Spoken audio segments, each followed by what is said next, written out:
திமுக மூத்த முன்னோடி ஆற்காடு வீராசாமியின் பிறந்தநாளையொட்டி முதலமைச்சர் மு.க.ஸ்டாலின் நேரில் சென்று வாழ்த்து தெரிவித்தார். திமுகவின் மூத்த முன்னோடியும் தலைமை செயற்குழு உறுப்பினருமான ஆற்காடு வீராசாமி இன்று தனது 86வது பிறந்தநாளை கொண்டாடுகிறார். ஆற்காடு வீராசாமியின் பிறந்தநாளை முன்னிட்டு சென்னை அண்ணா நகரில் உள்ள அவரது இல்லத்திற்கு நேரில் சென்ற முதலமைச்சர் மு.க.ஸ்டாலின் பிறந்தநாள் வாழ்த்துக்களை தெரிவித்தார்.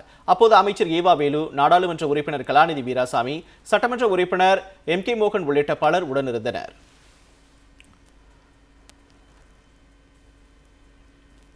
இதனிடையே முதலமைச்சர் மு.க.ஸ்டாலின் ஆற்காடு வீராசாமிக்கு சமூக வலைதளத்தில் பிறந்தநாள் வாழ்த்துக்களை தெரிவித்துள்ளார்.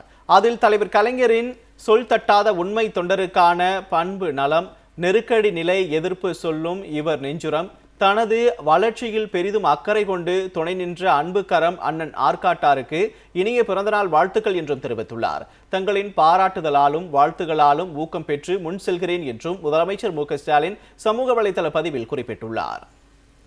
திமுக மூத்த முன்னோடி ஆற்காடு வீராசாமியின் பிறந்தநாளையொட்டி முதலமைச்சர் மு.க.ஸ்டாலின் நேரில் சென்று வாழ்த்து தெரிவித்தார். திமுகவின் மூத்த முன்னோடியும் தலைமை செயற்குழு உறுப்பினருமான ஆற்காடு வீராசாமி இன்று தனது 86வது பிறந்தநாளை கொண்டாடுகிறார். ஆற்காடு வீராசாமியின் பிறந்தநாளை முன்னிட்டு சென்னை அண்ணா நகரில் உள்ள அவரது இல்லத்திற்கு நேரில் சென்ற முதலமைச்சர் மு.க.ஸ்டாலின் பிறந்தநாள் வாழ்த்துக்களை தெரிவித்தார். அப்போது அமைச்சர் ஏவா வேலு, நாடாளுமன்ற உறுப்பினர் கலாநிதி வீராசாமி, சட்டமன்ற உறுப்பினர் எம்.கே. மோகன் உள்ளிட்ட பலர் உடனிருந்தனர்.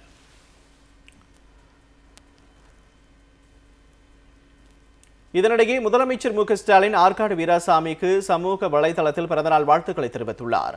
அதில் தலைவர் கலைஞரின் சொல் தட்டாத உண்மை தொண்டருக்கான பண்பு நலம், நெருக்கடி நிலை எதிர்ப்பு சொல்லும் இவர் நெஞ்சுரம், தனது வளர்ச்சியில் பெரிதும் அக்கறை கொண்டு துணை நின்ற அன்பு கரம் அண்ணன் ஆற்காட்டாருக்கு இனிய பிறந்தநாள் வாழ்த்துக்கள் என்றும் தெரிவித்துள்ளார். தங்களின் பாராட்டுதலாலும் வாழ்த்துகளாலும் ஊக்கம் பெற்று முன் செல்கிறேன் என்றும் முதலமைச்சர் மு.க.ஸ்டாலின் சமூக வலைதள பதிவில் குறிப்பிட்டுள்ளார்.